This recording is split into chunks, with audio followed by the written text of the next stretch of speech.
When people can't get up in the morning and they can't get out of bed, I'm going to tell you why. Because they can predict the feeling of everything that's going to happen in their life, and their body's resigned to the familiar. It says, oh, another mundane day. But remember when you were a kid and you were going on a field trip? What happened then? You were up and dressed and ready to go before your parents were up. You know why? Because you knew something unexpected was going to happen.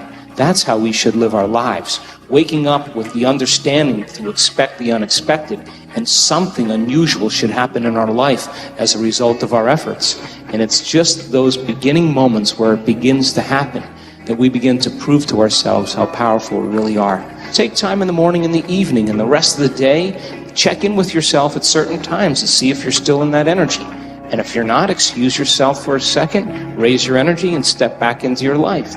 If you keep doing that over and over again, you'll become less frustrated, less impatient, less judgmental. You'll just become something of the past, and you'll be someone else. When you finish a meditation, if you get up feeling the same way as you sat down, nothing really happened. Nothing happened neurologically, biologically, chemically, hormonally, genetically. You're still in the same state of being. But when you get up and you feel like an elevated sense of self, and your heart is swollen, and you have a clear vision of your future, and your energy's different, the question is, how long can you maintain that state? So you're literally broadcasting a whole new electromagnetic signature in that state. Thoughts tend to be electric and feelings tend to be magnetic. And the way we think and feel is what we broadcast into the field. And what we broadcast into the field is our experiment with destiny. So then when you go within and you disconnect from your outer world and you sit your body down and it's no longer experiencing anything, and you're not thinking about your schedule, your past, or your future, as I said today, you're being defined by thought. And you're making your inner world more real than your outer world. When you open your eyes and you present yourself to the world, the job then is to not react emotionally to the same conditions in your life, because the moment you react emotionally, you're equal to the conditions in your life and you're back in your past. So then when you fall from grace and you move off that state, then you sit down and you realign. You begin to tune in again and you change your energy again. Now, when I'm going through change in my life, or I have a specific outcome that I want to create, I love to get up early in the morning. That's my time. I'm a 4:30 in the morning guy because that's my time. The rest of the day I'm serving, but I love getting up early and changing and working and having some time to myself. And I believe that when I invest in myself, I invest in my future. And that time in my morning, nobody bothers me because that's my time. And because of brain waves and brain chemistry, the door between the conscious mind and the subconscious mind is more open. And so if I get up early and I'm kind of between theta and alpha, I don't have to work as hard. I'm not thinking, I'm just kind of relaxing to the moment. In the evening, I always ask myself, how did I do? How was one lifetime in one day? Where did I fall from grace? What happened? And so then when I look at seeing how I reacted to someone or something, or I made the choice that I could have made a better choice, I naturally, and we all do this, begin to think, well, if the same situation happened again, how would I do it differently? And that's the act of beginning to come up with a new plan. The act of rehearsing it in your mind begins to install the circuits in your brain, priming your brain so that when the next experience happens, you can modify your behaviors, you do a better job in life. That's called plasticity. If you decide, okay, if I'm taking time out of my busy life to emulate the divine creator, then if I'm going to create something unlimited, I better feel unlimited. If I'm going to do something magnificent, I have to become magnificent. And if you keep doing that over and over again, it will begin to become more readily available to you, get easier. And so when we're in that energy all the time, that's when the synchronicities and the serendipities and all those wonderful coincidences begin to happen. And it's those coincidences that are feedback in our environment where the field begins to open doors for us. That's what we want to occur. Now, I have worked on things in my life, and I'm a sincere person. I've worked on things in my life for years. And I always thought it was about the event or the experience I wanted to create, but all along I was changing. And when I finally reached the point where I could care less if I could have the experience is the moment it happened. But all along, the divine, the loving intelligence, this mother-father principle, of course, it's observing us into life. We are vitalistic, energetic beings that when we begin to unify all these principles that we're talking about, you can't get this in one sitting. You can't. You have to keep understanding it, keep reviewing it, keep redoing it, keep experiencing it. And the new experience then causes you to dream in a way you would have never dreamt before unless you had that experience. And that's how God gets to know itself. So then, I don't care what meditation you do, I just like the fact that you're connecting. And the more you connect and the more whole you feel, the more natural it becomes. And then, of course, the next experience then causes you to dream in another way. And what I know from my own experience and many students, it's not about material things. It's about those mystical moments, those transcendental moments, those moments where your jaw drops and you are in awe of life. Those moments that take our breath away, that cause us. And this has happened to me so many times. Every time I have one of those experiences, I think to myself, I got this all wrong. I've got this all wrong. Some veil has been lifted, and now I'm seeing more clearly about the way things really are.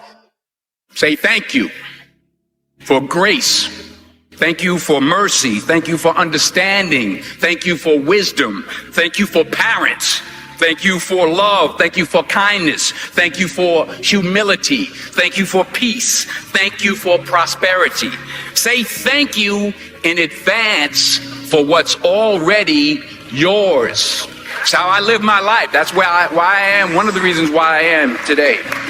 Say thank you in advance for what is already yours. Thank you. Thank you.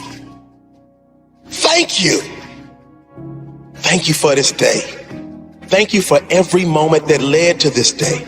Thank you for the hard times. They made me appreciate the good times. Thank you for the lessons. They were needed for my development. Thank you for my eyes that get to witness the miracles of today and tomorrow. Thank you for everything I take for granted. Thank you for all of my blessings. Thank you for my drive. Thank you for my spirit. Thank you for my strength. Thank you for giving me the courage to fight through the hard times. Thank you for the people in my life, those I love and those I learn from. Thank you for it all. Thank you. Thank you. It's the key that opens the door to instant happiness, unlocks the door to everything we are really seeking in life, happiness and contentment. Think about it. No matter what you say you want, money, riches, health, to help others, why do you really want it? When you drill deep down, the only reason anyone wants anything is the feeling we believe we will get from having it. That all boils down to happiness and contentment. And the truth is, we can have it now if we are grateful.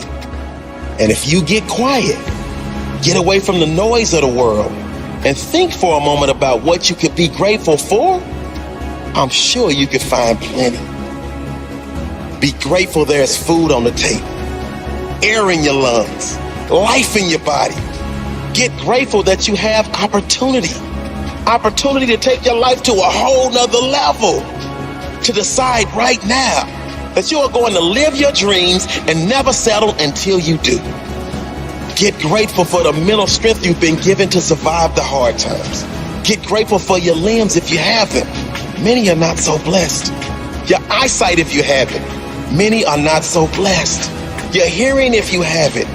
Many are not so blessed. The health you do have, many are in worse positions. Get grateful for that one person that has had an impact in your life, or many people if you are so blessed. Then get grateful you can choose to be that person for someone else. That one that makes a difference in someone else's life, no matter how small. Get grateful you get to experience this magical universe. Today, look for miracles. I guarantee if you are looking, you will see them. There are unlimited things to be grateful for.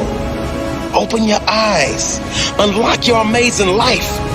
It's ready for you right now.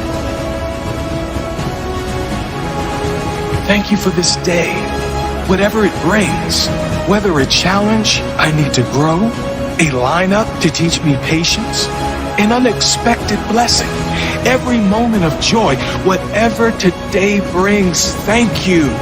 Whatever it brings, I pray I have enough presence in each moment to know that no circumstance is my life. No high or low, no event, no thing is my life. Life is energy, and I know I'm so much more than my physical body. Thank you for my ability to love, to give to others my authentic love and kindness without expecting anything in return. Thank you for my strength. Thank you for my presence.